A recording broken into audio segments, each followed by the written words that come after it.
Good. You know what I'm saying? It's been a minute since he dropped that album.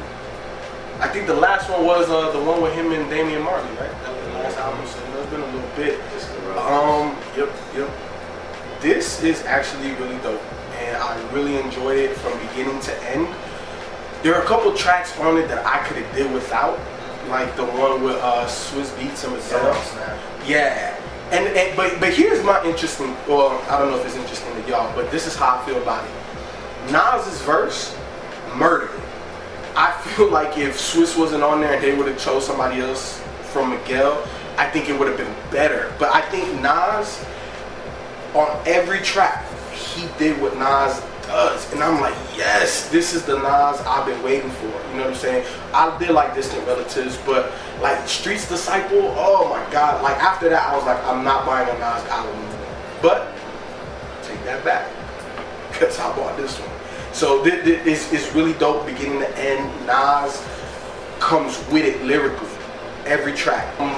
For me, man, the track about the daughter made me think about two people, man. The first person, my boy Tim from Chicago, man. Like the love he has for his daughter. I don't know, it just like it put me in the mind for. I'm like, damn, you know, that's how it is being his daughter. Especially like that line that he said, how God repays you is for all the players and everybody that was womanizers. How he gets you back is by you having a little girl. Modest Media, man. I ain't no damn womanizer. You sure you a ladies man, motherfucker? Look at Mike about to spell. Come on. So those are the two people. Like once I heard that line, plus just how he was describing his love for his daughter and how like he's like her friend, but he was like realized, damn, I need to be more of a parent and stuff like that. And I'm not, you know, not taking no shots to my boys, because y'all great fathers, you know what I'm saying? Both of y'all single fathers, man. And you know what I'm saying, I definitely respect that. And also, you know, the track that he was talking about with his about the divorce and stuff, I thought that was huge too. You know, honestly, I always felt like Nas gave you personal stuff in all of his albums throughout. You know, you hear there, whatever, but never like this. I always felt like, you know, he spoke about, you know, the things that he saw and you know, certain things that he went through, but like to dig deep personal through the struggles and strife you're going through. I don't think I've ever heard Nas be this personal before. But beginning to end, man, I love everything. Nas's verses on everything, but like I said, there's a couple tracks I can do without, especially that Swiss Beats and Miguel. I don't know. I did not like them on that track. But yes, for one, I'm gonna say yes. I like this album. This is a real good album. Is this the classic since Illmatic? No, it's not. I felt this last album was amazing. Untitled. I don't want to make this Untitled. I'm sorry, but overall, I do like this album. The Swiss Beats track, I didn't care too much for that one. You won't understand. Maybe I won't understand because I ain't like that either with Victoria. What's that? Victoria Monet? What? Nothing come. Oh, with Victoria Monet singing the hook, I was like, what? No. Easily my favorite track on this album is Stay. The horns, the instrumentation on that album, and the way he his rhyme scheme on that song was just amazing. That's easily my favorite song on the whole album is Stay. Locomotive is a good joint too. What else? I mean, yeah, Nas always had thought-provoking lyrics. So like lyrically, I knew Nas wasn't gonna do anything different or stray away and nothing like that. No ID, he did a great job on the production, and I don't see why people was giving him a hard time at first, but No ID always been a dope producer. So him and Nas, they found their pocket real good. I kind of wish he did the whole album almost, but other than that, what else is some more standout tracks? Roses and World's Addiction. That kind of reminds me of What Goes Around. That was all Illmatic. He was just spitting just real stuff in that one. Anthony Hamilton did a good job on that one. What else? Bye Baby. People talking about some he ether Khalees like a mud. I mean, I'm like, he didn't really ether her. I mean, he was just pretty much giving you his perspective on the whole. Just put it out there. Yeah, that's all he just really did. He didn't really ether her. But overall, this was a good album. Yes, it was a good album. I wouldn't even say this is my top 3 Nas album like everybody making it out to be. I mean, it's a good album. Don't get me wrong. I love it, and people know I'm a huge fan of Nas. So. But overall, get the album, pick it up. That's what I think of it. It's just not, people are just going out of control saying like, oh God, this is you saw XXL. Don't be acting like y'all care about XXL now. When they had a freshman review, y'all don't care about it now because they give Nas the perfect rating. Y'all love XXL now. Get out of here. Tell them, B. You know what I'm saying? I'm just saying, like, you know, Don't flip-flop. Yeah, don't be flip flopping now. You'll be. Double XL gave it double XL. So what? I never care about what double XL say anyway. I listen to the album for me. You know what I'm saying? As a Nas fan, this is a good album. I'm glad Nas. You know, to me, he never strayed away from anything. I mean, all his albums been nice. So do you think that they putting it, you know, higher than what it is because of the time elapsed in between? No. Just No. think No, Dick riding? I think no. I think most people think. I think because of I guess you want to say the production. People like the production more. They always criticize Nas. I never go to Nas as for to hear some dope beats. I go for him for thought-provoking lyrics. That's the kind of MC he is. That's the MC he always been since Illmatic to now. You know what I'm saying? And he's been way personal on Godson. If you thinking some of these songs were personal, listen to Godson again. Those were some personal songs in that album. More so than this. Yes. I mean, and then maybe so this is going by maybe some stuff I can relate to by him talking about his mother passing and stuff like that. Okay. You know what I'm saying? He was very personal in that album. But overall, yeah, like Mike said, pick it up! Gosh, man, you know, I think you pretty much nailed it, B. The thing is, when people heard this album, I think maybe from a production standpoint, it may sound a little bit more cohesive than Untitled or some of the other stuff, but I'm with you, man. Untitled is better than this. I mean, like, You know, and I would prefer that over this album. You know, as far as this album, I think I even saw somebody say this was the equivalent of his Marvin Gaye's "Hear My Dear," and I'm like, what are you talking about? No. Nas said he was listening to Marvin Gaye "Hear My Dear" when he wrote this album. He was going for that type of album. I think whoever told you that got shit confused. Oh well, he may have had a couple of songs, but it's nowhere near "Hear My Dear." "Hear My Dear" was completely about the divorce that he went through, and this was one or two personal songs with other songs mixed in with it. You know, the thing is, when your debut album is essentially your magnum opus, people are always gonna, you know, try to refer back and go back to that and compare it to Illmatic. And I think what we need to do, and what hip hop and maybe everybody needs to do, is just take Illmatic, chop it off, and let it stand on its own. Because because when you try to do that comparison, you will always maybe sometimes for the most part, walk away feeling slightly disappointed. You know, and when Marvin Gaye created What's Going On, you know, or Miles Davis created The Kind of Blue, or John Coltrane, A Love Supreme, people let those albums live as their complete piece of work. And I think that's the approach we need to take when it comes to Illmatic. Let that stand on its own and be what it is. Because hip hop albums in general. Right. When albums dropped after that, nobody was going back and trying to, you know, make those comparisons. Well, it's not, you know, What's Going On. I don't like it. You know, it's not as good as that. No, let the album be what it is. This album is what it is, and you know, it's a pretty good, consistent album that Nas put out. I think there were a couple of flaws in there, of course, with the Swiss and then the track, you know, right after. But I think that's kind of when they kind of strayed away from Celine Remy and No ID producing the album, so it kind of got a little off a little bit, you know, in the sound of it to me. Pick right back up on Back Window. Right, yeah, and the album picked back up. So I think if they would have chopped those out, you know, he would have been okay. But I think, while I understand people's gripe about Summer on Smash, I think it's going to be a hit. I think it has exactly what Hot 97 or any radio station would need. You know, repetitive hook, you know, Swiss beats surrounding, and that's it. You know, when it followed right after World's Addiction, you know, I was like, what the hell? Just like many people. He could have tracked this. He could have sequenced it a little bit better. But, you know, as the shit kept going on, man, I, you know, just kept kind of, you know, finding myself bobbing my head to it a little bit. And I was like, okay, all right, fine. This is your little radio cut or whatever. This is your lighters. And that's it. You can delete it, put it in your iPod, delete the shit off or whatever. So, you know, whatever. That track is okay. But yeah, man, I mean, it's a Nas album. You get pretty much what you expect. But I like the Untitled and just the Rebel is just a little bit better than this. But Locomotive was dope. World's Edition was dope. Back Wednesday, all that stuff was dope. So all in all, man, I mean, you know, shout out to Nas. So, alright. The first 3 tracks I thought were fucking incredible. I thought I was going to be in for an amazing album, then that Mary J. Blige song hit.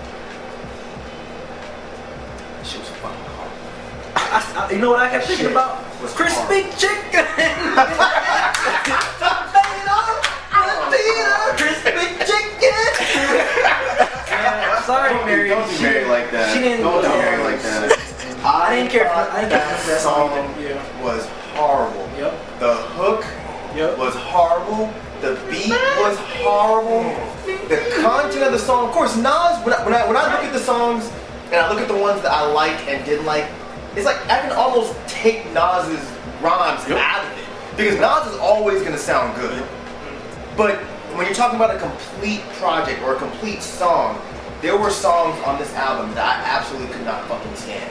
That being one, Summer on Smash was fucking stupid. It was terrible.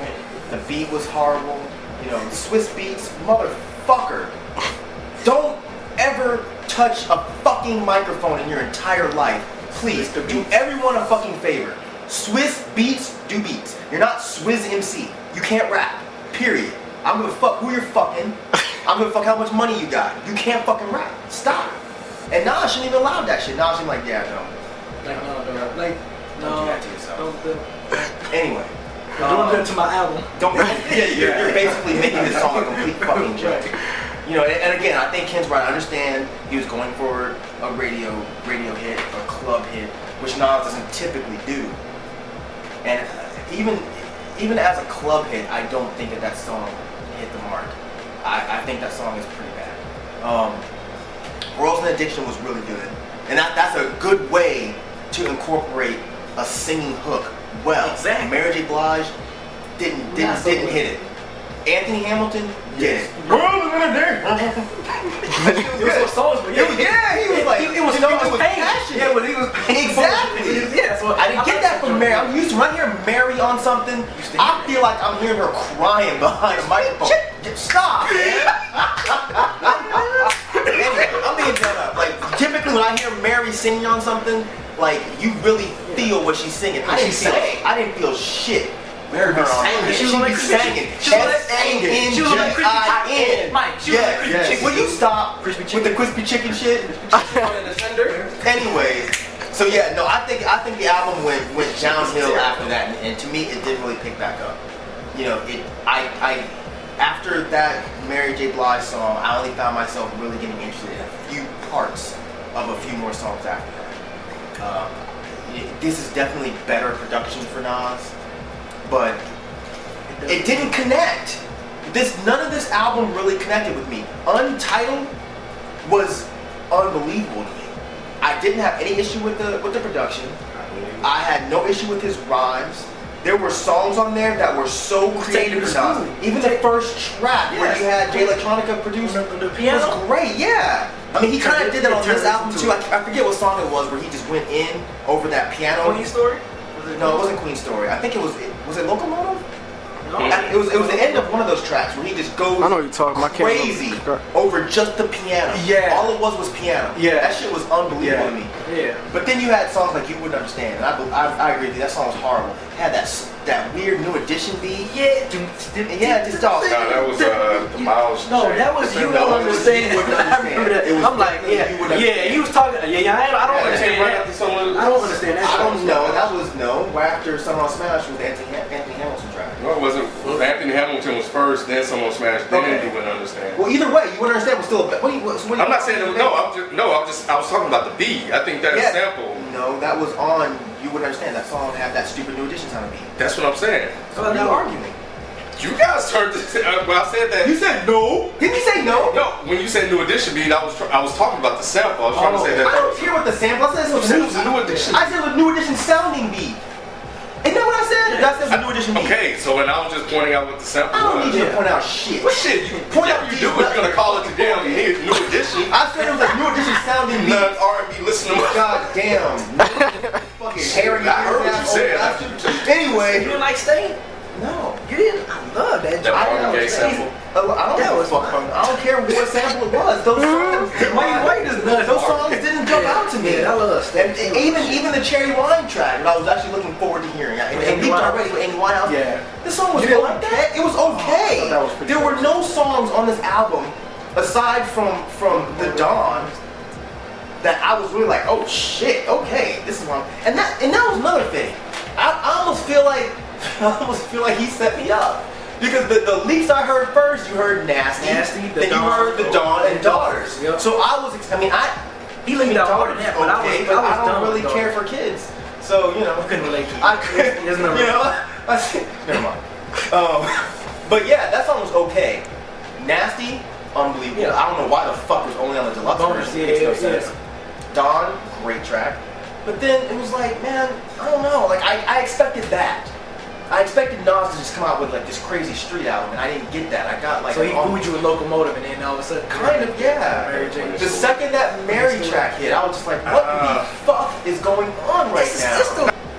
You know, Nas definitely put together a cohesive project. The production was cohesive and solid, and you know, throughout the album, I definitely think he had one or two misplacements on the album, but overall, man, I still like the album. I thought Nas, you know, did a good job of putting the album together. You know, I think a lot of the hype surrounding it and leading up to it may have, you know, could have led to some disappointments, but overall, I think for what he did and the sound of the album and some of the songs and the songs that he had on there, I think they were good. I think he did a good job. Not on the level of any of his previous work, like Untitled or Damian Marley's Distant Relative, or we can even go back as far as Illmatic or Godson. But you know, for his discography, it you know, it's another good album we can say Nas put out, and we just added to the collection. Yeah, I agree. I mean, you know, this is I could have dealt without the majority of the R&B, the Mary, the Victoria one, the Amy Winehouse track was alright, but I mean, for the most part, that middle of the Summer Smash, take that out, man. This was a solid project. It's a good little 12-track album. Like Ken said, added to another good album under Nas' discography. Is it his top 3 album? No. I can name about 3 or 4 Nas albums that I like better than this one easily. He's always, like I said, he's always been thought-provoking MC with great lyrics. You know, Mike said, pick it up. I mean, and y'all for the album cover, if y'all didn't know that was his Khalees, her dress, stop laughing at the damn album cover. I was kind of shaky for the album cover at first. I'm like, okay, is he gonna be talking about this divorce the whole time on this album? But you know, he didn't. So it's just. Oh, I'm sorry, my bad. It's a solid project. I mean, you know, it's good. I'm not ooh and ahhing like all the rest of y'all are, man. This is a good Nas album. Y'all know I'm a huge Nas fan. I'm not gonna say, oh yeah, this is classic, because this is not no classic album. But still, pick it up. It's worth copying it and checking it out.